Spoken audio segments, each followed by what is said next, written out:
கோவை தமிழ்நாடு சிறப்பு காவல் படை அலுவலகத்தில் வைத்து 45 வயதான பெண் காவலர் பாலியல் வன்கொடுமை செய்யப்பட்டுள்ளார். பெண் போலீஸை பாலியல் வன்கொடுமை செய்த கமாண்டன்ட் செந்தில்குமார் கைது செய்யப்பட்டு சிறையில் அடைக்கப்பட்டிருக்கிறார். அவருக்கு உறுதுணையாக இருந்த பெண் உதவி ஆய்வாளர் மீதும் வழக்கு பதிவு செய்யப்பட்டுள்ளது. போலீசாரை அதிர்ச்சியடைய வைத்துள்ள சம்பவத்தின் பின்னணி என்ன?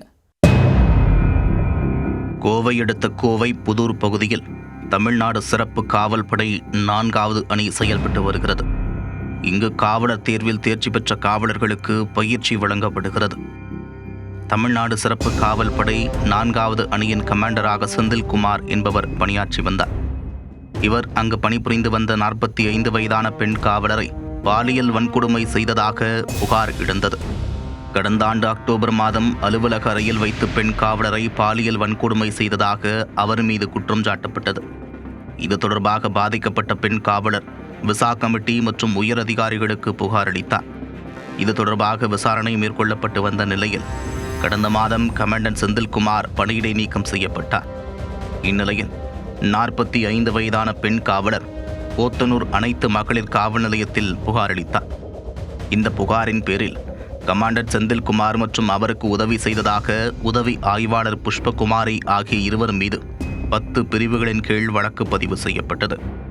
கடத்தல், பாலியல் வன்முறை, அதிகாரத்தை தவறாக பயன்படுத்தி பாலியல் உறவு கொள்ளுதல், பெண் மயக்க நிலையில் இருந்தபோது பாலியல் வன்முறை செய்தல், பெண்ணின் மரியாதையை அவமதிக்கும் நோக்கில் உடலை தொடுதல், பெண்ணை பின்தொடர்தல், பெண்ணின் தனி உரிமையை மீறி படம் எடுப்பது, மிரட்டல் குற்றத்திற்கு உதவி செய்தல், பெண்கள் வன்கொடுமை சட்டம் ஆகிய 10 பிரிவுகளின் கீழ் வழக்கு பதிவு செய்யப்பட்டது. இந்நிலையில் போத்தனூர் மகளிர் போலீசார் தமிழ்நாடு சிறப்பு காவல் படை கமாண்டன்ட் செந்தில்குமாரை சனிக்கிழமையன்று இரவு கைது செய்தனர். செந்தில்குமாருக்கு உதவி செய்ததாக உதவி ஆய்வாளர் புஷ்பகுமாரி மீதும் வழக்கு பதிவு செய்யப்பட்டிருக்கும் நிலையில் இதுகுறித்து மகளிர் காவல்துறையினர் விசாரணை மேற்கொண்டு வருகின்றனர்.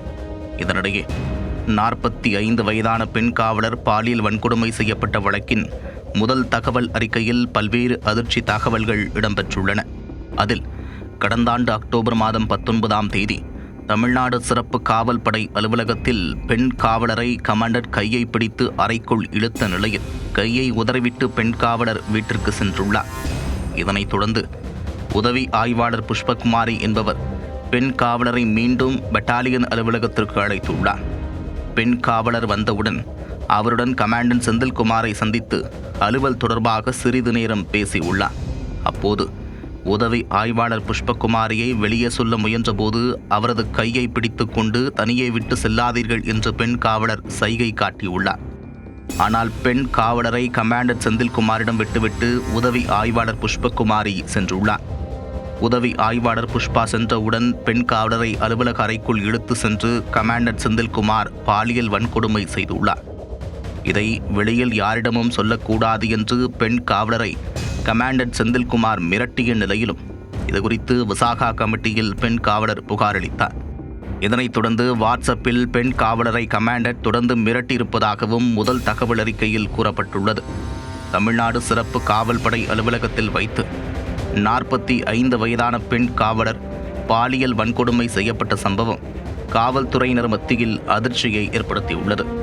இந்நிலையில் செந்தில்குமாருக்கு உதவிய உதவி ஆய்வாளர் புஷ்பகுமாரியிடம் துறை ரீதியான விசாரணை நடைபெற்று வருகிறது.